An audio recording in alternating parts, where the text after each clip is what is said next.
listening to the Naked Bible Podcast. To support this podcast, go to www.nakedbibleblog.com. Welcome to the Naked Bible Podcast, episode 55 with Dr. Ronn Johnson. I'm the layman, Trey Strickland, and he's the scholar, Dr. Michael Heiser. Hey, Mike, how you doing?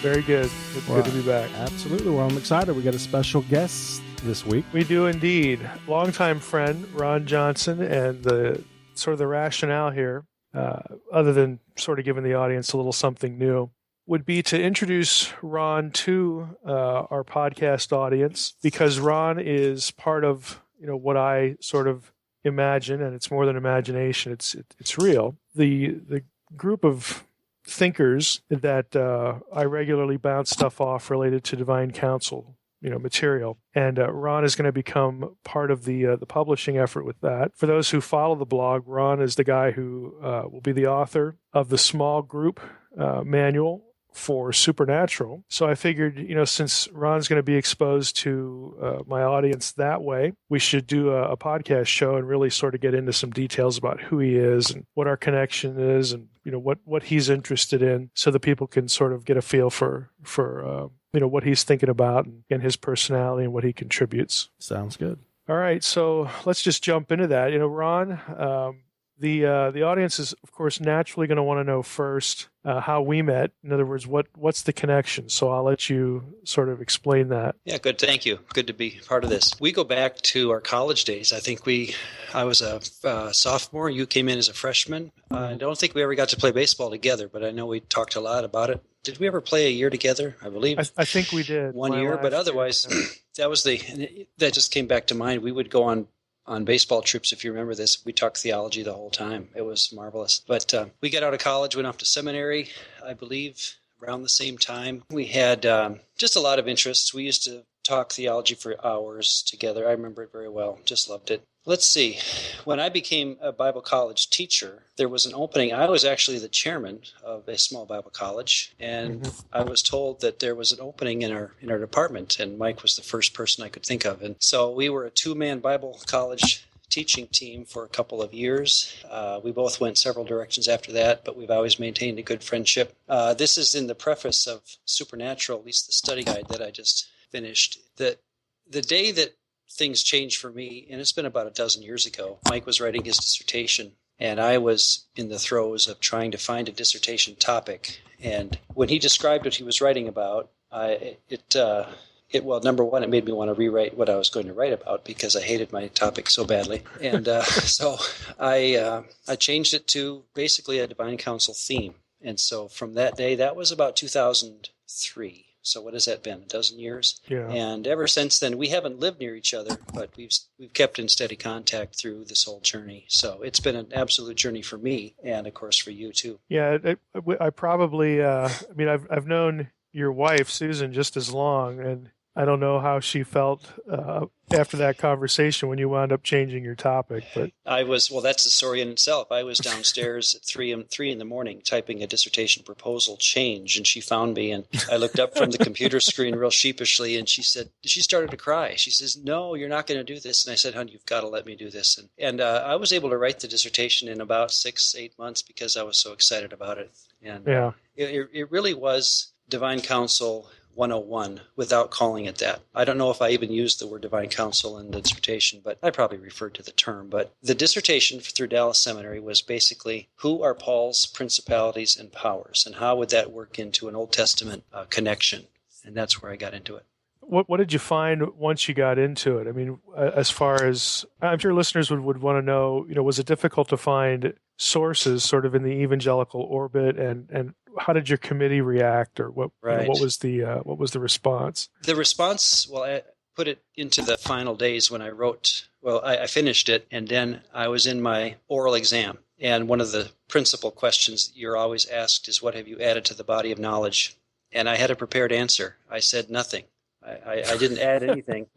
I simply connected the gods of the Old Testament, which is not an evangelical discussion. They just don't talk about them, to the principalities and powers of Paul, which is an evangelical discussion. I simply combined two thoughts that really should have run parallel and never did. They never touched each other, even in the footnotes. You couldn't find an evangelical to really get into it. So they looked at me and smiled and passed the dissertation. So they weren't bothered by that answer because it was true. And so they passed it just fine. And I don't know if they knew what I was writing about sometimes, because I was, the dominoes start to tip. Once you start from Genesis 2 and on, or 3 and on, and let these gods be real, things start to tip in a way that, by the time you're done, you have a different Bible. And I don't know if my committee, I had a 3-person committee, they might have been scratching on the bark of the trees so deeply they didn't see the forest by the time it was over, what I had said. But I'm not complaining, of course. I appreciated their help, but I still, to this day, I met one of my advisors at a conference a couple years later and thanked him for it. And as we were talking, I could tell he had no idea what I wrote on. That's how I sensed it, but it's okay. Sort of just flew right by him. Well, you can say it in such a way that the audience doesn't really understand. Well, this has happened to you too, Mike, right? Where you're talking to an audience. I taught Bible college for 20 some years, and after about 20 minutes, the hand will go up in the back of the room, and they'll say, "Wait a second, are you saying that those are real?" And you say yes, and you can sense this, kind of a moment, and they sense they're going to have to start over with the whole discussion. So that's usually what I found in teaching and preaching this material, that it's a very, very basic idea, but to get it through in a simple way without scaring someone or basically undoing everything they've thought is, it's a very delicate situation. Yeah, I remember moments like those, but then I also sort of remember moments when I threw caution to the wind and they look at you like you have two heads, That's true. Yeah. And, I don't know, I can't recall what I was thinking at any given moment, as to why I did one over the other. But yeah, I mean, maybe I was just cranky or something, or, the Packers lost or whatever. Who knows? But yeah, I mean, I think the listeners are going to be interested in some of your experiences. If you can recall a few now, you've already alluded to the fact that you've taught, over 20 years, you're teaching biblical studies and theology. So do you remember any sort of specific, either aha moments or arguments, or I can't wait to get out of this class, I'm going to go report Dr. Johnson, to the dean or something like that? Can you share a couple of those if you can remember them? I'm sure I was less careful earlier on, and I think this happens, like my wife would say often, and this is maybe a male thing too, when your mind gets going on something, especially as a teacher, you tend to plow straight ahead and you can't think about anything else but that. And that happened in the early years, maybe, early 2000s, and finishing the dissertation. And I saw everything from that angle. And it's hard not to when you're seeing it. Specific illustrations. I think just that strange look on the eyes of students when they figure out what you're saying. Usually it's a misunderstanding, I would find, and that's my fault for not being clear. Even the word, you know what it was? It was, you've heard of ratemyprofessor.com. Yeah. I once looked on my own site, which I shouldn't have done. Hey, why not? And one of the students wrote, all he does is talk about Elohim. And I thought, yeah, I think you're right. But what I had said, and he only had me for one short class, but I was trying to connect this idea throughout the Old Testament. And once you get going down that path, I can see where the student feels a little overwhelmed by how that concept, if they are real, changes not only the first commandment, but the entire storyline of idolatry, the fall of Israel, the coming of Jesus, the meeting of demons, the principalities and powers, the afterlife. I mean, there's so many dominoes that have tipped over by the time you're done. The student thinks you've talked about one thing only, but really what you've done is just connect the dots all through the text. Well, and be candid here. I mean, granted that the material's new. My experience online and sort of in live settings is there always seems to be 2 or 3 or 4, a handful of people that just sort of get it. And I don't know why they necessarily get it. I guess my question is, do you think it's a personality thing, an openness thing, or do you think people are actually prepared by what they hear in church? I mean, it's hard to assess because that's a great question. It's so random. Why do some get it and some not? And I hate to ever, with an audience like this, to ever imply that getting it or not is an intellectual issue. I don't see that. And I also don't think it's just what's the term? You're just more intuitive than someone else. I think it starts with, boy, that's a good question. Why do some... You're going to have to let me think about that one for a little bit. Okay, we can return to it, or you can remember it and jump into it. Let's. This is in the same arena. I asked that question to go into this question. You pastored a lot. You might want to tell the audience, how many years you did that, what the contexts were, and then again, how did you, or did you not, or I'm sure you picked your spots, get into some of this content with adults, right?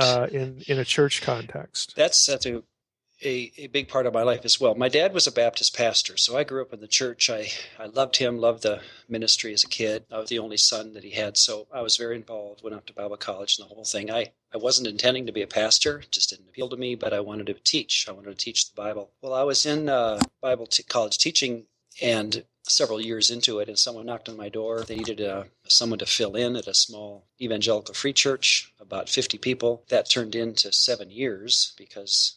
well, they just kept inviting me back, and I finally became the senior pastor. That church then moved. Well, we decided to take those people and move over to another church that didn't have a pastor. And that turned into another 7 or 8 years. So about 15 years of my life I was pastoring. Classically, or let's see, in a normal sense, it's much harder in church because you're dealing with an audience that only gets to hear you generally on a Sunday morning for half an hour, and that's typically not easy to use that time to explain something like this, because as soon as, again, you use a Hebrew term or something, part of the audience tunes you out, or at least doesn't try to listen too carefully. And we were greatly blessed by the people, and I think it was mutual, but I never pushed this issue too deeply. I would allude to it. There were times in the text when I couldn't deny it. But again, how many people in the audience are carefully listening when you say things like that 6-line creed in 1 Timothy 3, and one of the lines is seen of angels. Jesus was seen by angels, and Paul seems to use that as it's one of 6 lines in the gospel, as though this is a critical issue,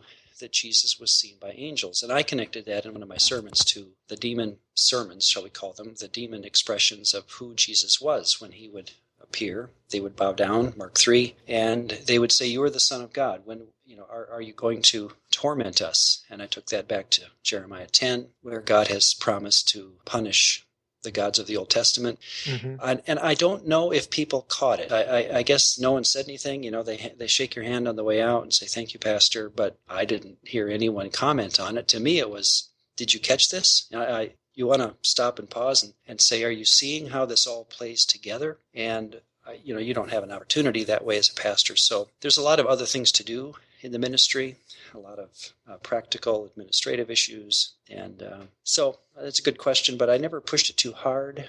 And to this day, I wonder how many people, if I asked them, would know my view. Well, that's understandable. I think you described it pretty well. And the time thing is really a big deal, because if you only get essentially 30 minutes a week, as opposed to 3, 50-minute periods, like in a 3-hour class, or... And what are you expecting when you go to church? Right. Do you really expect to get a sermon on connecting Jeremiah 10 to 1 Timothy 3? That's not on your list of, you're thinking of maybe of a list to buy at Target on the way home. I mean, and these are good people, though. I'm not complaining about the quality of the person. It's just where our society is when it comes to what you expect on a Sunday morning. Mm-hmm.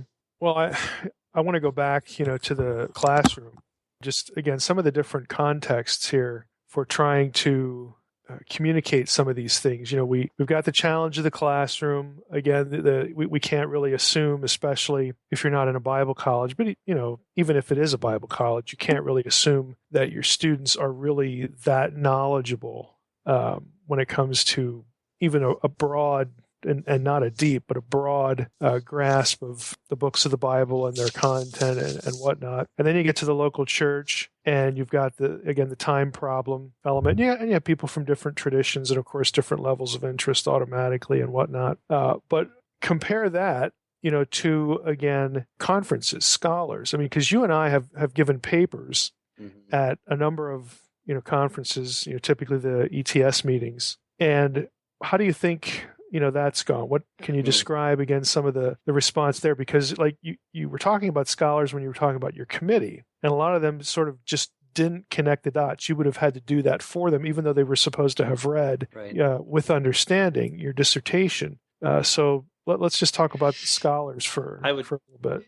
Yeah, and in my experience, I'd love to hear yours as well, but I've not noticed personally much reaction in a scholarly conference to the papers. They're getting them so quick, they come in and out, and they hear you, they hear the next person over. I've delivered, at the conference we're familiar with, I've probably given 4 papers on some relationship of gods and angels or monotheism, those kinds of things. It's just not a hot button yet, I don't think, for people. That's one of the issues that I really want to see you, Mike, do with your ministry and things like this, is how to get the non-theologian or really the theologian to grasp this concept and how to bring it into the conversation and make it part of normal Bible conversation. I don't see it yet happening, and I don't even know how really as much.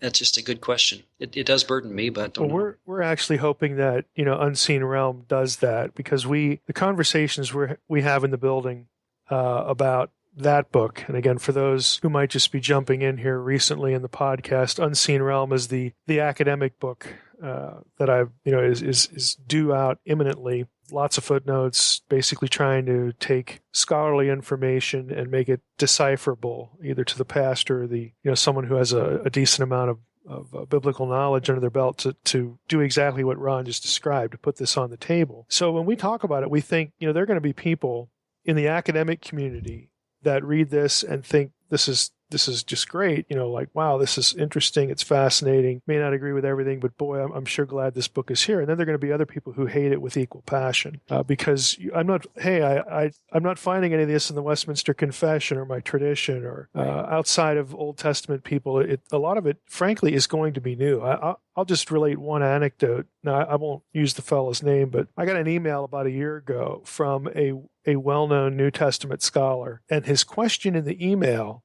was, hey, I'm writing a commentary on the book of Hebrews, and I just happened to notice that the quotation from Deuteronomy 32 there in Hebrews chapter 1, if I go look for that, it's not really in the Masoretic text. It's in the Dead Sea Scrolls, and it's some verse about the gods. Do you think that has anything to do with the divine counsel stuff you do? Wow. And I'm like, I answered him, yes, it does, and here's why, and so on and so forth. But when I sent that email off, I copied a few people in the building and more or less just followed that up by saying, this is what we're dealing with. Right. Mm-hmm. This guy is an established New Testament scholar, and this is news to him. Right. And so unless you're sort of forced, again, if you're in a secular Semitics program, to actually, you get hit in the face with this really up front, and you have to think about it and deal with it.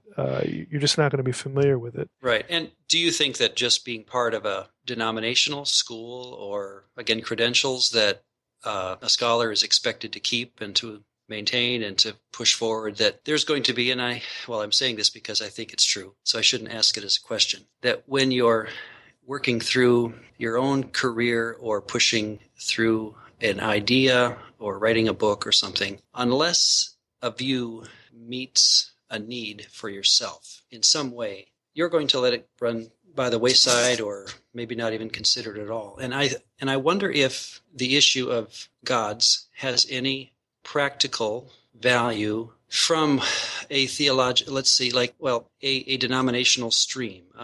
If you get into Calvinism, for instance, the CRC Church or the Presbyterian or even the Lutheran to some degree, they jump on that topic and they'll run with it because it does feed part of their tradition. Is there any tradition out there that is naturally fed by this view? I don't sense there is. And so my guess would be, even among your listeners, it's more of an independent discovery, shall we say, by those who are reading their Bible or want to know more about something, and they're not either led or constricted, maybe is a better word, constricted by some kind of a theological pattern that they have to keep, or they may lose their credentials, real or assumed. So I don't know. That's been part of my wonder, my suspicions that the reason someone may not be interested in this is because they don't see the value. They've got too many other fish in the pan, and those are maybe good things, but they don't see the connected value of this. I think that's where I would be. Well, I think that's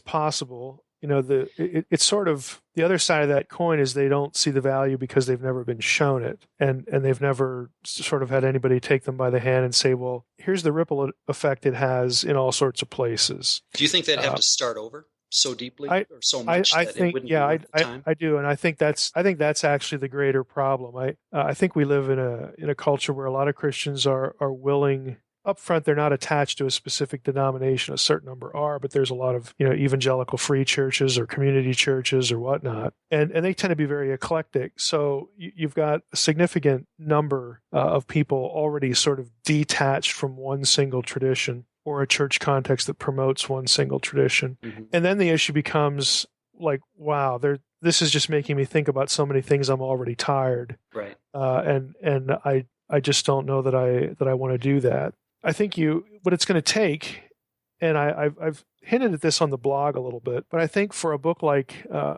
Supernatural, and Unseen Realm, both of them, I think its success will really depend on grassroots effort. Some friend in a church handing it to another friend, or letting them borrow it and say, hey, just read the first 2 chapters here. In other words, stimulating an interest and then having conversations about that and pulling people into the questions, so that going back to your student, the people that really get it are the ones that listen to the question and say, that's really a good question. So I think that's going to take conversations. And it does. But and let me add one more part to that. Where do you stick this in, shall we call it the theological encyclopedia? Where does it start? Where does it end? How do you fit it in? And I'm sure you struggled with this in writing the book. Is this a discussion to have at the beginning of the book? Or do you explain how they fit into already existing stories in the Bible? Do you start in Genesis 1, or do you just move through Abraham's life and then drop in the idea? Or that's where I've struggled, is how to drop and where chronologically, where systematically do you drop into this discussion and say, back up, we've got to start over because of what I'm going to be telling you in the next 10 minutes. Yeah, I pretty much start, I'll lead off Unseen Realm with the gods, because that's the provocative issue.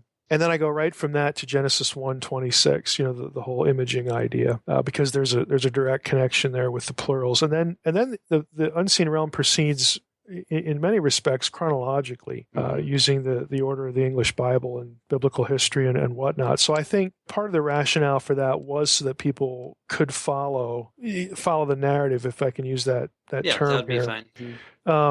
So I thought that would be helpful, but along the way, I have summary sections that sort of summarize why you should care, about these last 3 chapters or the last 5 chapters, that sort of thing. I think fundamentally, it's really about understanding God's interest in humanity, who we are, who God wants us to be, what God wants to share with us, His life forever, that sort of thing. And it takes familiar New Testament ideas that most Christians have heard and do cherish, and just raises the simple observation that, hey, these things have Old Testament roots, and there are reasons why these terms are being used and why other terms are not being used. And then taking that into sort of our destiny, our status, and that sort of thing. So I think those are connection points, other than sort of the curiosities, the weird passages of the Old Testament. We hit a lot of those too, but I think to track on what in the world God's busy doing and why is He still interested. Right. And speaking of those strange passages, I think that's where people may tend to turn us or turn me. I've heard that, where they'll look at my view on a certain minor passage, shall we call it, and say, well, that's just you. But my concern is that they're missing even Trinitarian issues, or monotheism issues, or the problem of evil, or the fall of mankind. Angels, demons. It just becomes such a broad topic. That's what I meant by fitting it into the theological encyclopedia. How do I even broach the topic of deity of Christ without backing up and saying, let's talk about what a deity is?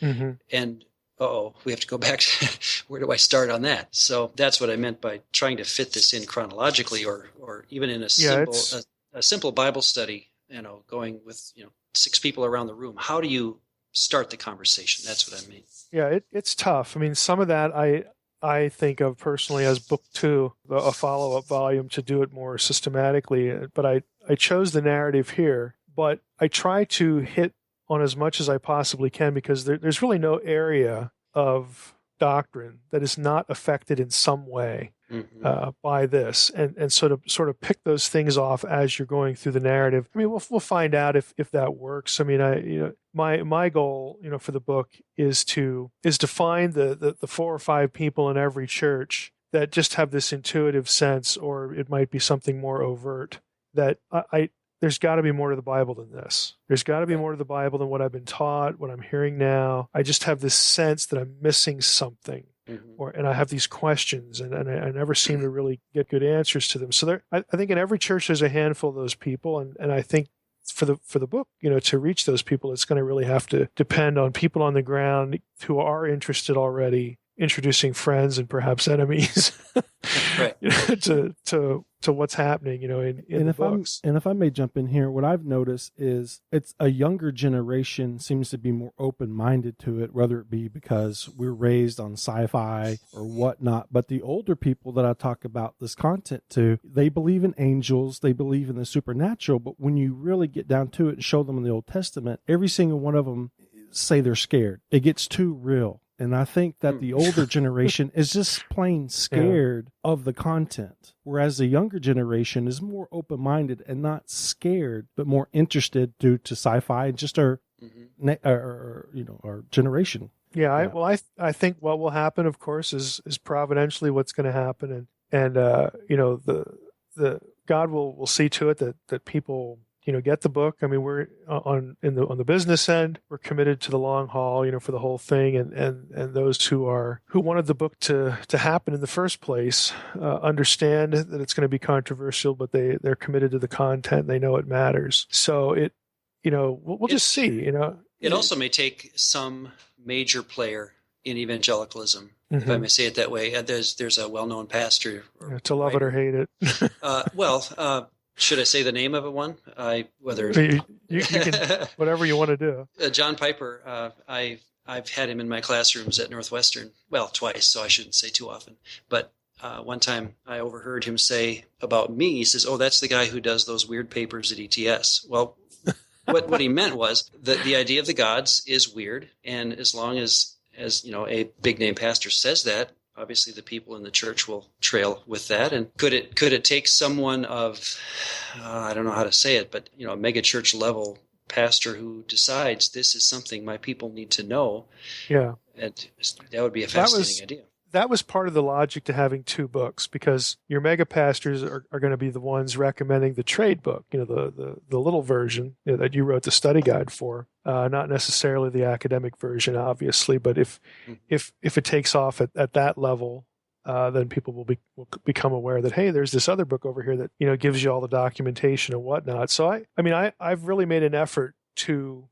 I like the way you at your dissertation defense. What's your contribution? Well, nothing really. The dirty little secret here for Unseen Realm is that I'm not saying anything new. Nothing that is in the book is new. It didn't originate with me. But what I'm doing is I'm giving people the breadcrumb trail to every one of these ideas. And I view my role as synthesizing the ideas and making them decipherable, making people aware that these ideas are out there, and there's a pile of research in the academic community behind every one of them. Right. That's a very common statement I hear. Why haven't I heard this before? And I say, well, we haven't read their books.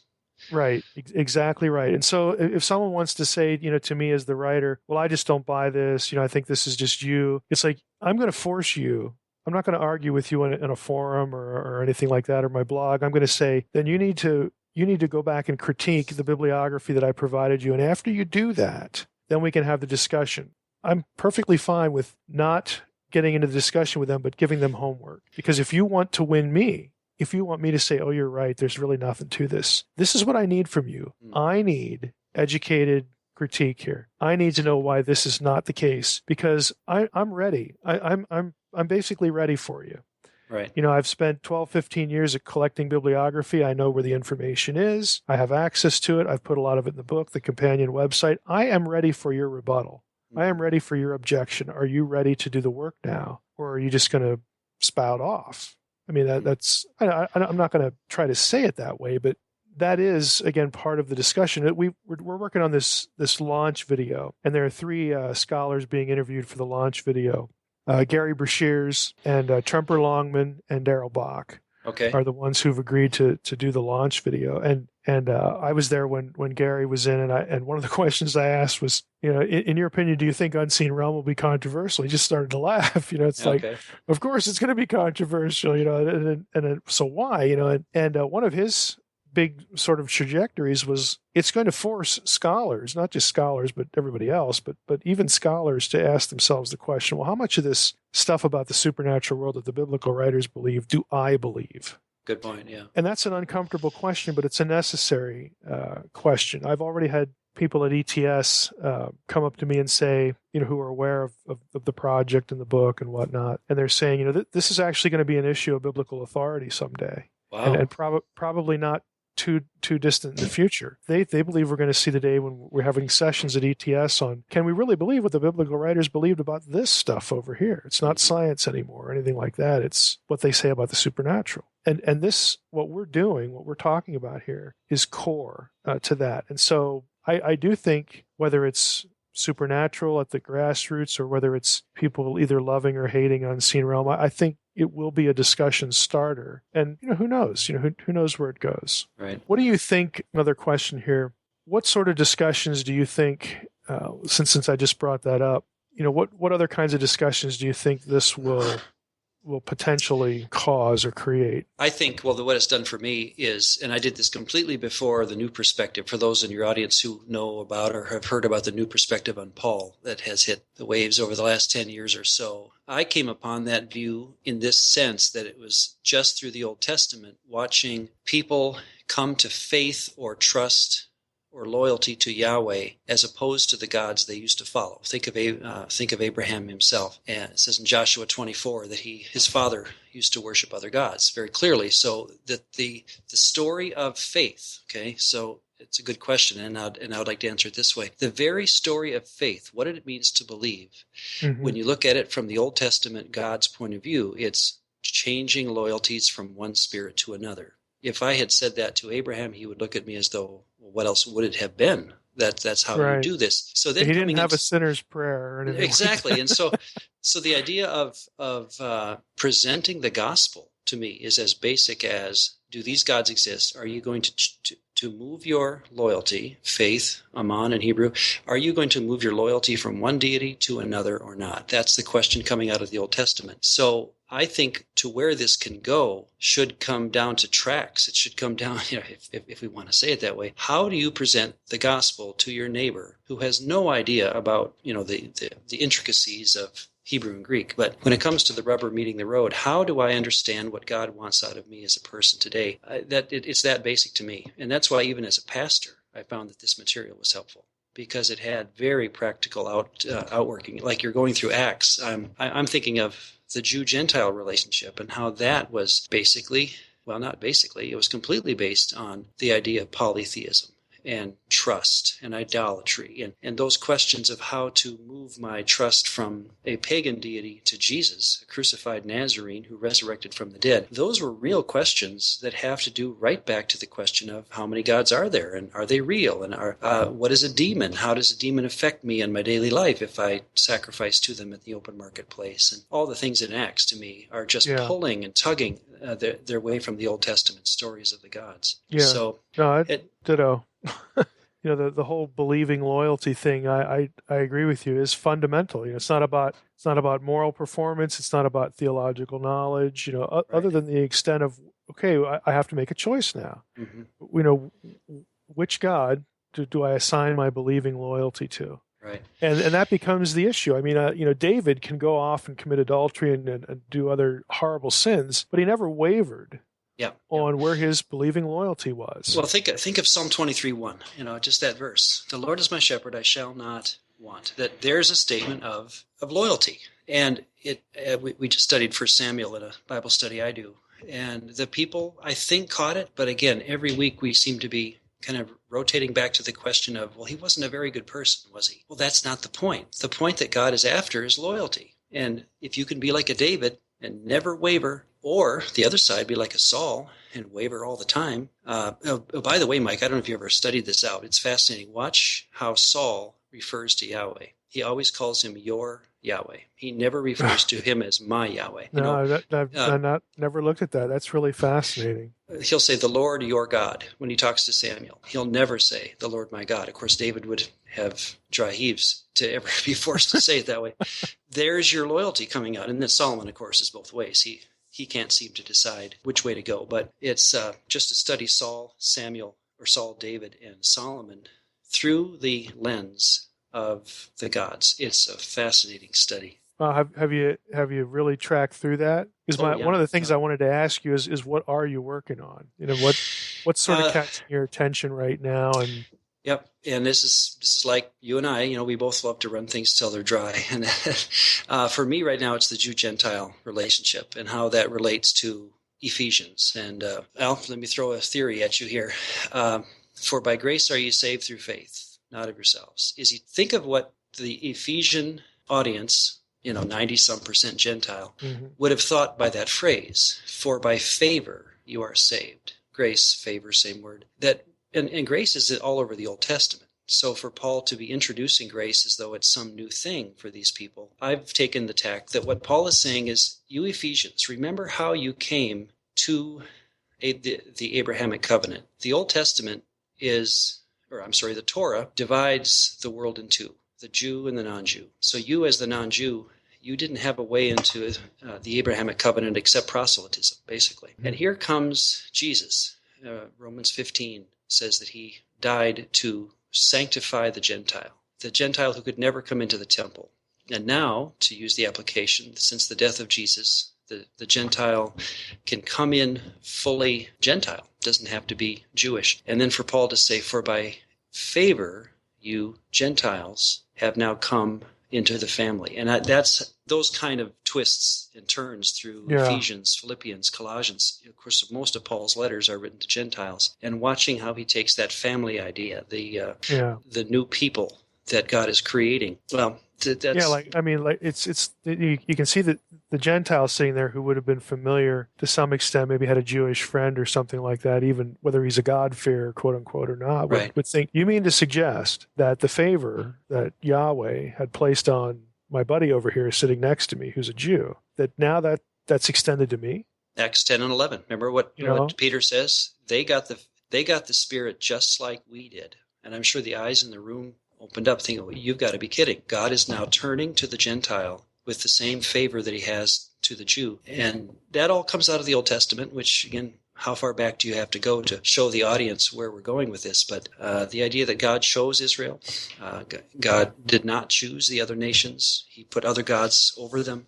That all starts back there, and then you move forward through and realize that what Jesus came to do, to defeat those gods, to put them in their place and to put his feet up on them, 1 Corinthians 15, is really the story of Deuteronomy 32, being played out page by page through Acts as Paul moves through the Gentile world, explaining Psalm 110, what it means to a Gentile audience, even while Caesar's still in Rome. There is a king on the throne. Mm-hmm. But Paul is trying to explain that king actually is a footstool for a dead Nazarene who rose and is living, is resurrected. So all those pieces, again, just that's what's fascinating about this, is that we're not doing anything new. We're not trying to create doctrine that's not there, but we're trying to put the pieces together and show how they all connect very well. Right, and how someone of that time period, contemporaneous with the original biblical writers and their original audience, how they would have parsed all this. Right. The lens through which they would have seen and read the text or heard, that the text presented to them, what they would have been thinking. Go ahead. Yeah. There's another study that I've been working on too on my spare time, and that's idolatry. And why does the Old Testament at times tease or make fun of, and I'm sure you have a good answer for this, but I've not thought through it enough to come up with my own. But at times there's this rhetoric where they will tease the idolater and say that your God can't move, it can't hear, it can't talk. At other times, idolatry is the bane of mankind. It's this back and forth argument through the Old Testament. And yet at the same time you come into the New Testament, and again, here's my evangelical background coming back to haunt me, I think, when it would turn idolatry into cars and boats and trees and say, don't love other things more than God. And right. the last verse of 1 John, it just comes right out and says, brethren, keep yourselves from idols. Yeah. And I have never heard an evangelical take that to mean other gods exist. I always hear, shape up, look at your wallet and see how much money's in it. But that's been a study I've been working on because, again, I see no end to it. That's is just huge, and it's the cause of the exile, and so it's a part of the story that I've never spent time on because my forebears never taught me that. So talk a little bit about that in the time we have left. Just the whole, I'm not going to ask you to predict, anything as audacious as where do you think it most likely, for people to sort of either break free from a tradition or a tradition might help them. But why do you think, because I get asked this all the time, why do you think that we just have not been taught this stuff? Because like you said, the more time you spend in it, it's almost impossible to miss it. Yeah. I'm at the point now where I literally can't read anything in Scripture and not, my eye will fall on something that ties directly back into some of these major conceptual areas, of the Old Testament. So do you think it's just a lack of Old Testament preaching? Do you think it is what are the filters you see? Oh, that's a good question. I'm like you. I can't read it without thinking of the dots connecting, and I wonder what I used to think. That's what bothers me. 10 to 15, 20 years ago, what did I used to think about this text? And that's both a question of what needs to be done and how to change it. Mike, I don't have a good answer. I think that's why we're here. And appealing to those who are listening that there's a common sense side of this that is just waiting to be picked up and move forward. And I'm glad to be part of it. I'm obviously not alone in it, and that's maybe where I have to leave it. I don't have a good answer. Well, I'm sort of at the same place, and I'm not saying this is a good thing, but I don't spend a whole lot of time now worrying about coming up with a silver bullet, to rid people of the filters they have or anything like that. My goal is a lot simpler. That is, I'm going to expose you to this, and I hope that you latch on to one or two ideas and they never leave you. In other words, they so trouble your mind in a good way, again, gnaw at you, and you begin to see that these are really important questions. Because once you turn, once you make that much of a turn, and there's something that you want to find an answer to, because 99% of the people in church, I'm convinced, are quite capable of finding answers to these questions. If you just alert them to the fact that there are questions here, and then you produce things, again, which is the point of the websites and the books and all that there really are answers here that will ultimately affirm your understanding of the gospel and so on and so forth. But if you just know there's a question and okay, well, I know the guy who raised this question for me, and he recommended this or that, the other thing, you remember a little bit of that. As soon as you sort of make that turn and you start getting a question answered, I think that's really all I can hope for. That there's a little spark of curiosity created, and this is why I think this is going to have the impact that the books and everything we're trying to do here is going to be directly commensurate to people on the ground level getting involved, just introducing their friends to certain thoughts, presenting them with a good question. That's going to drive it. It's not going to be the wonderful cover that we made for the book or my exhilarating prose. It's just not going to. Or not going to cut it. A good study Bible that is published by a press that is, shall we say, people trust because they know the name, and it's sitting on the laps of a dozen people in a circle where they can look, because a lot of people read those study Bibles thinking they don't separate, the line halfway through the page between the footnotes and the text, and they're looking down at the footnotes to see what this text means. That may be another step in this process, is to have people with Bibles that, again, we're not trying to, like you call it, a silver bullet, but page after page of explanation of what this text means in relation to the other text and so forth. And that may be another step in the process. That I'm glad you mentioned that, because that is something that I know in my mind gets a little neglected. We have a free study Bible for people who carry digital tools to church instead of a physical Bible, whether it be their phone or an iPad or something like that, or some other tablet. The Faith Life Study Bible, which people can download for free. It's got 2 or 3 million words in it. And I did the notes for Genesis through Joshua or Judges, and a lot of this by design. A lot of this divine counsel content is in there, but I often forget about that. It's like, oh yeah, I spent a year and a half, writing half a million words for this thing, and it's like it never happened, because I tend to sort of mentally track, on the latest thing. So, anything you want to chime in for? Are you going to deliver a paper soon? You're working on we'll an see if article? it's, you doing anything like that? Well, we'll see if it's accepted. I put one in for ETS this year on, I think I called it Improving N.T. Wright's Grand Story.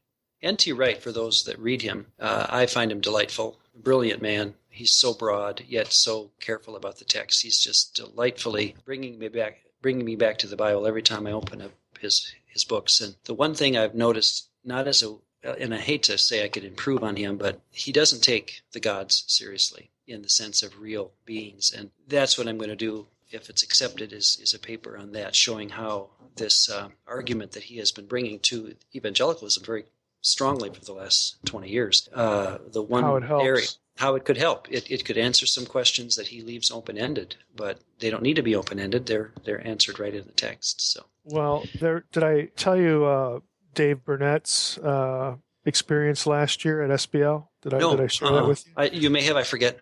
Okay, well, Dave's another guy I want to interview on the podcast, but David did a paper in a Pauline studies section on Genesis 15:7. So shall thy seed be. And the whole thing about the Abrahamic covenant, your descendants are going to be like the stars, the sky, and all this kind of stuff. And N.T. Wright was a responder in that section. And so Dave's paper went through all the Second Temple literature. I actually posted this with Dave's permission on my blog, months ago, so people could read the paper. But he basically goes through all the Second Temple literature, showing how not only did people consider this a quantitative promise, your seed will be like the stars and numerically, but also they saw it as a qualitative promise. Okay.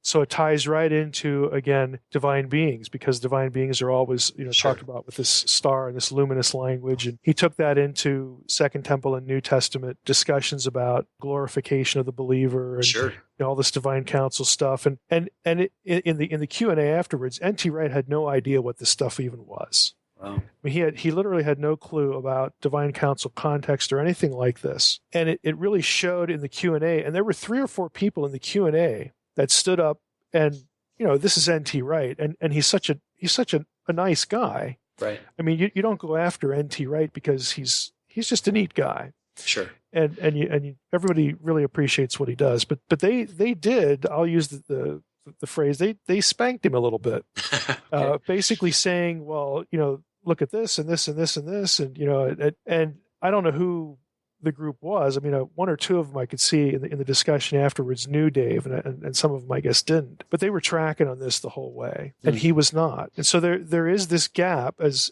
wonderful as Wright stuff can be. There is this gap that would make his case in certain places really stronger and like you said, answer questions. Absolutely. It would not weaken his case at all. That's numerous times in his books. I just underline it and I scream my thoughts, next to the paper. If you would just stop right here and add in the reality of a demon or the reality of a god, boy, you'd make your point. So yeah. Well, I hope that gets accepted, and of course, if it does, I'll let people know on the blog, and hopefully we'll make your paper available, and it'd be interesting. I would plan to go to that, if it's. Unless they I submitted something about Hebrew and Greek study, but who knows? I've forgotten all about it. Sure. But chances are they'll both get accepted and be scheduled right next to, right on top of each other, like it always happens. But I know.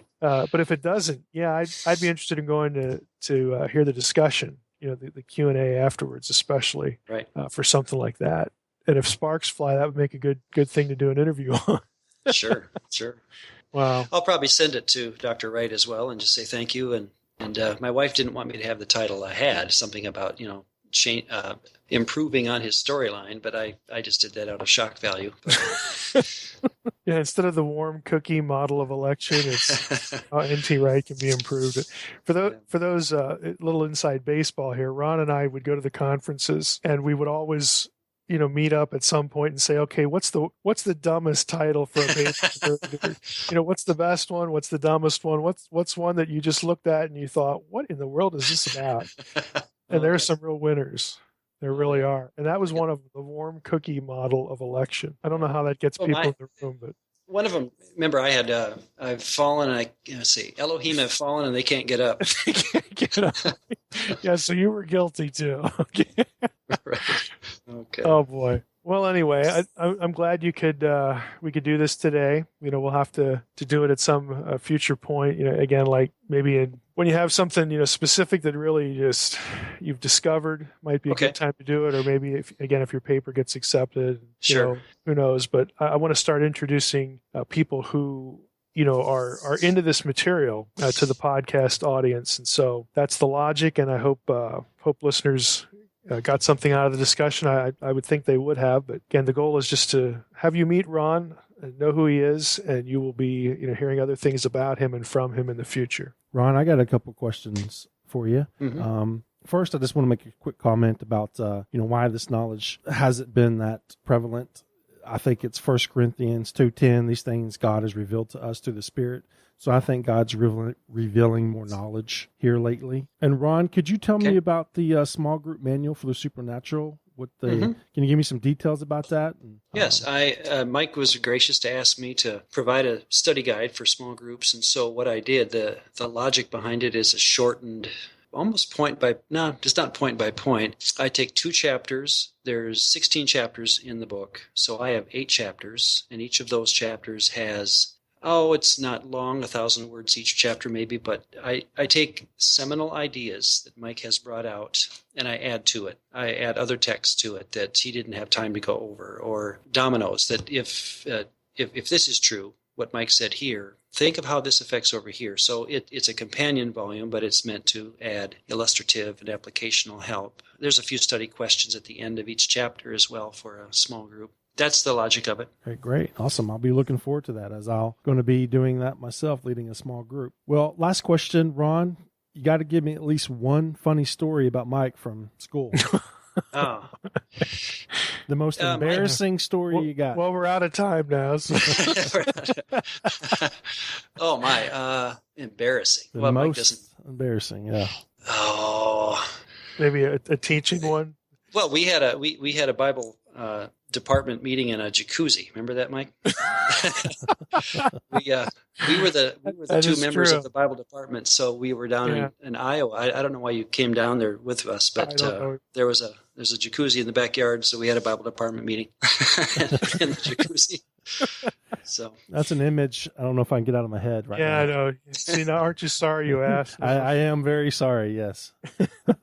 Oh, I remember. I'll give you one about Ron. One of my favorite memories of Ron when we were faculty colleagues was I was teaching a course on hermeneutics, and part of the course, again, is to try to introduce people to proper methods of exegesis or Bible exposition. And so Ron, we had been to the same seminary years ago for a little while, and Ron really disliked the way that we were taught to do exegesis and take a passage and then put it make it into a sermon outline. And as a silent but not so silent protest, he took a letter from his mom. Oh yeah, remember that. You remember this? Oh yeah.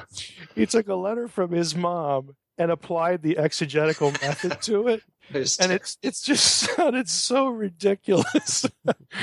Like questions about authorship and date and occasion and how that contributed to what, and he'd pull it's just one page, just a little letter from mom, a little shorter than Philemon, but he would ask these interpretive questions like we were being trained to ask. Yeah, it was a mock of what I was being told how to handle. Oh, it was hilarious. And my point was, if you remember this, my point was, after I was done the letter, you had no idea what my mom's letter was about. It had nothing to do with it. Right.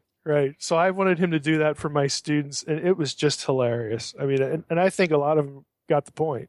Yep. That a lot of this stuff that you're asked to do or that you see modeled in a church sermon is pretty artificial. Right. Or thin. And I call it thin. Yeah, it actually impedes really sort of grasping what in the world's going on here. But it was, that was great. That was one of my favorite days.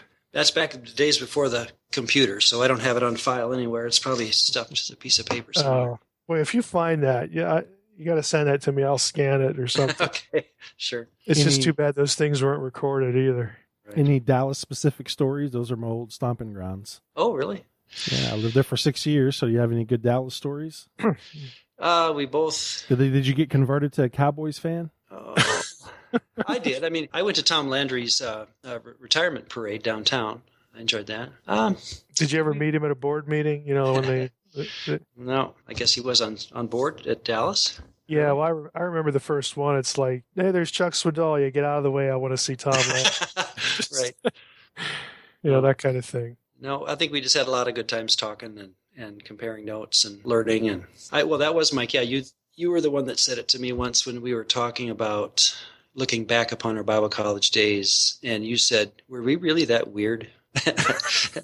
Because we simply talked theology all the time. Yeah. And that was that was our life. And it struck you after we graduated how weird that was. Yeah, we weren't terribly typical, I guess, but oh well, mea culpa.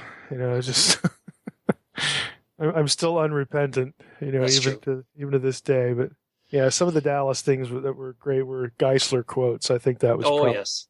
Yeah. We all have our favorite Geisler moments. We had Norm Geisler for a couple of classes. My favorite was in apologetics class when Norm came in and some guy in the front row, was so excited and he said, Dr. Geisler, have you read Tim LaHaye's latest book? I remember this. You remember this? The guy without hesitation looked at the guy and said, I haven't finished reading Aquinas. Why would I read LaHaye? And that was just the end of the discussion right there. I remember that very well, yep. Yeah, that was classic. But Norm was always good for a one-liner. Absolutely. Yep. Yeah. Where is he nowadays, by the way? I don't know. I've sort of lost track of him. He was in Virginia or something last I heard, but I don't remember. Yeah, that's the last I heard too. Ron, do you have a blog or a website or anything that people can go to not follow your work? Or? No, I do not. I probably should. Be fun to do, but I've never been a blogger, so. You can blog for me. Okay. If you ever want to irritate someone sufficiently, then we'll just, we'll post something up there. Sure. Well, I have plenty of papers and things I've done over the years that I could let you, send them off to you, Mike, and you can see what's valuable or not. If you need to make more enemies, then sure. we can help you out with that. Good to know. Well, on my blog, you'd make friends. Let's just put it that way. I mean, Ron, we both have, without getting into details, Ron is no stranger to, I guess, suffering for the cause is the way to loosely put that. Just sometimes you're just a little bit too honest, with what you want to teach people or why you think it's important, and you pay a price for that. So, but on my blog, I don't think you'd I don't think you'd get that kind of reaction. Well, this is the first time in my life, a long time, that I've not been denominationally responsible to someone or a school or a church. And it's been a delight to read the Bible more vigorously than ever. I left my ministry teaching and pastoring about a year and a half ago. And it's just been it wasn't what I expected. I haven't found my desire to read any less. In fact, it's doubled, if I can be honest. And I don't fear is the wrong word, but I think Mike, how this is when you're teaching or part of a school. Your first thought is for the student, and you're thinking, if I say this, how will this be interpreted? How will it get back to their parents or the academic dean or something? And by the time you're done, maybe you've filtered the message so much they don't even understand what you've said. But that's where the delight of a blog would be helpful. So you're not fearing credentials. Mm-hmm. Yeah, that's true. Well, Trey, I think we can wrap up. I just want to give a thank you to everybody that's gone to our Patreon page and contributed. Again, you can go to nakedbiblepodcast.com and go to our support page to support the podcast. Mike, you've got 6 or 7 more days of Member Online discount going on? Yeah. There are 6 or 7 more days where people can enroll for one of the online ancient language courses at a discount. So the address for that is Memra Online, MEMRA online.com, and just click on registration and you'll be able to see what's offered. Okay, great. And next week, what can we expect? We'll be back into Acts? Yep, 20 and 21. Okay. I just want to thank everybody for listening to another episode of the Naked Bible Podcast. God bless. Thanks for listening to the Naked Bible Podcast. To support this podcast, visit www.nakedbibleblog.com. To learn more about Dr. Heiser's other websites and blogs, go to www.drmsh.com.